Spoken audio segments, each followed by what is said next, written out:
साथियों नमस्कार, स्वागत है आप सभी का। मैं हूं रवि मानव।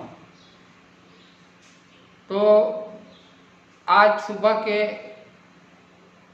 ताज़े आंकड़े कोरोना के अगर हम देखें तो पूरे देश में लगभग 27,000 के आसपास 26,900 कुछ कोरोना संक्रमित मरीजों की सूचना है और इसमें से 6,000 के तकरीबन लोग ठीक भी हो चुके हैं और 20,000 के आसपास कोरोना मरीज अभी पॉजिटिव हैं, संक्रमित हैं और वो एक्टिव हैं। इसके साथ ही मृत्यु के आंकड़ों पर नज़र डालें तो पूरे देश में कुल 825 लोगों की मृत्यु हो चुकी है। तो ये आंकड़े हमें क्या बताते हैं? इन आंकड़ों को एक लिहाज से देखें तो हमें ऐसा लगता है कि कोरोना की महामारी बहुत तेज़ी से बढ़ रही है और ये लॉकडाउन की शुरुआत से लेके आज में 500-600 केस जब थे तब से शुरू हुआ था लॉकडाउन और इस लॉकडाउन की अवधि में ही हम 26,000 में पहुंच गए। तो ये बहुत ज़्यादा बीमारी बढ़ी है ऐसा लगता है। लेकिन एक दूसरे परिदृश्य में, दूसरे परिप्रेक्ष्य में हम इन आंकड़ों को देखें, जो पूरी दुनिया में विद्वान कोरोना को लेके अनुसंधान कर रहे हैं, जो रिपोर्ट्स आ रही है, उन रिपोर्ट्स के लिहाज से अगर देखा जाए तो पूरी दुनिया ने ये घोषणा की थी कि भारत आज दिनांक तक बहुत बड़ी संख्या में कोरोना संक्रमित मरीजों को हैंडल कर रहा होगा और उन्हें इलाज में लगा होगा। लेकिन वो संख्या जो लोगों ने अनुमान लगाया था उस संख्या से हम 10 गुना 20 गुना कम संख्या तक पहुँचे हैं। आज ये अनुमान था कि मई के आते आते भारत में लाखों मरीज कोरोना संक्रमित होंगे और हजारों की संख्या में लोगों की मौतें हो चुकी होंगी। लेकिन उस स्थिति को हमने रोका तो आज पूरी दुनिया चमत्कृत है, पूरी दुनिया आश्चर्यचकित है कि आखिर भारत में ये जादू कैसे हुआ। तो साथियों आपको भी इस पे ध्यान देना चाहिए क्योंकि इस जादू को करने में जो जादूगर है वो आप हैं, हम सब हैं।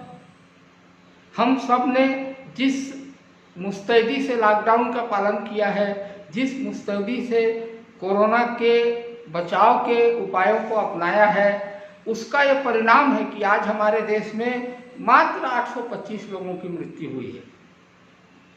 इसके साथ दूसरी तरफ देखिए कि भारत के अंदर की सदाशयता, भारत के अंदर की नेक नियति कैसे इस दुख की घड़ी में निकल कर आई है। आज जनता फिर से डॉक्टरों को भगवान मानने की स्थिति में आई है, सचमुच दिल से स्वीकार कर रही है कि डॉक्टर भगवान है। पुलिस वालों का नया रूप सामने आया है। प्रशासन के शासकीय अमले के सारे कर्मचारी, अधिकारी और पूरा प्रशासन ये जिस तरह से लॉकडाउन में सक्रिय हुआ है, जिस तरह से लॉकडाउन में लगा है, उससे पूरी जनता के मन में उनकी एक सकारात्मक छवि निर्मित हुई है। जनता ने भी क्या बढ़ चढ़कर हिस्सा लिया है, क्या सामाजिक संस्थाएं, क्या स्वयंसेवी संगठन, क्या सेवाभावी लोग, जगह जगह भंडारे खुले हैं। आज करोड़ों लोग भोजन कर रहे हैं। पूरे देश में अलग अलग जगह नए नए इस तरह के सकारात्मक उदाहरण हमारे सामने आ रहे हैं। लोग क्वारंटाइन में जिन स्कूलों में रुके हैं वो प्रवासी मजदूर हैं। अगर उन्हें पेंटिंग का काम आता है तो वो उसी स्कूल को पेंटिंग कर रहे हैं। ऐसी भी सूचनाएं, जिसे जो काम आता है वो अपना वहाँ का काम कर रहा है। कोई बिजली का मिस्त्री है तो वहाँ की बिजली, वायरिंग, लाइन ये सब ठीक कर रहा है। तो कुल मिलाकर हमारे अंदर का जो रचना धर्मिता है, हमारे अंदर की जो सकारात्मकता है, वो सकारात्मकता इस समय उभार पर है और पूरे देश में एक सूत्र में बंध कर पूरी देश की जनता ने इस समस्या को हैंडल किया है, इस समस्या को निपटने का काम किया है। इसके लिए आप सब बधाई के पात्र हैं। पूरी देश की 130 करोड़ जनता बधाई की पात्र है। और भारत कोरोना की जंग अपनी जीवटता से जीत रहा है। जीतेंगे नहीं, जीत चुके हैं, ये मान के आप चलिए। तो ये हम सब के साझा प्रयास से, साझा ताकत से ये संभव हुआ है। पूरे देश के किसान खेतों में काम कर रहे हैं, अब फल सब्जियां उगा रहे हैं। तो पूरा किसान समाज इस प्रयास में लगा हुआ है कि कोई देश में भूखा ना सोए, किसी को कृषि उत्पादों की कोई कमी ना हो। इसके लिए पूरे देश के सारे किसान सक्रिय हैं। अपना दुख भूल कर किसान भाई अब इस काम में लगे हुए हैं। आज ही आपने शायद देखा हो, सुना हो, प्रधानमंत्री जी ने भी मन की बात में इन सारे प्रयासों को रेखांकित किया। इन सारे प्रयासों के प्रति नतमस्तक होकर इन सबको सैल्यूट किया। तो भारत महान क्यों है, भारत बचा क्यों है? हम विकास के लिए प्रयासशील देश हैं, प्रयत्नशील देश हैं, तीसरी दुनिया के देश हैं। लेकिन भारत को अगर भारत कोई बनाता है तो हम भारत के लोग ही बनाते हैं। जैसा कि संविधान में भी कहा है, वी द पीपल, हम भारत के लोग, हम भारत के लोग ही भारत को भारत की गरिमा देते हैं।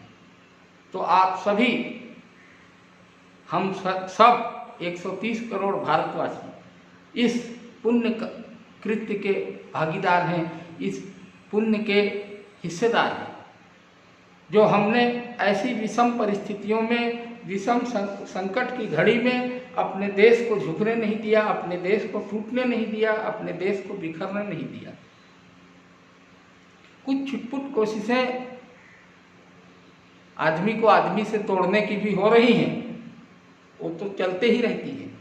सतयुग में राम के समय में, द्वापर में कृष्ण के समय में कुछ विघ्न संतोषी लोग हमेशा रहते ही रहते हैं, जो अच्छे कार्यों में विघ्न पैदा करने का अपना काम करते हैं। वो भी एक शाश्वत प्रक्रिया है, लेकिन वो सफल कभी नहीं होते हैं। सफल हमेशा शांति के प्रयास, जोड़ने की कोशिश वही होती है।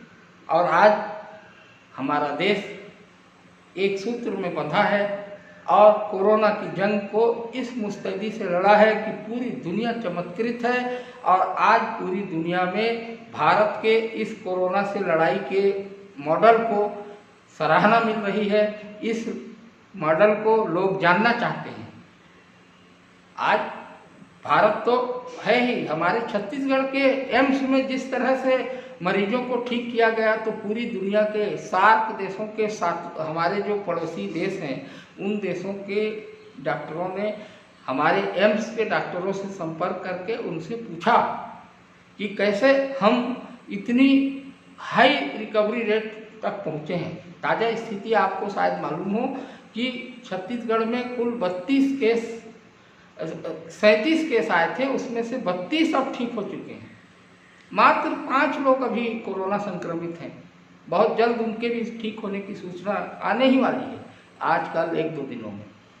तो ये जो हमने एक युक्ता का परिचय दिया है, 3 मई के लॉकडाउन के बाद 2.0 के आगे, ये सेकेंड लॉकडाउन के बाद आगे हमें इसी मुस्तैदी से इस लड़ाई को जारी रखना है।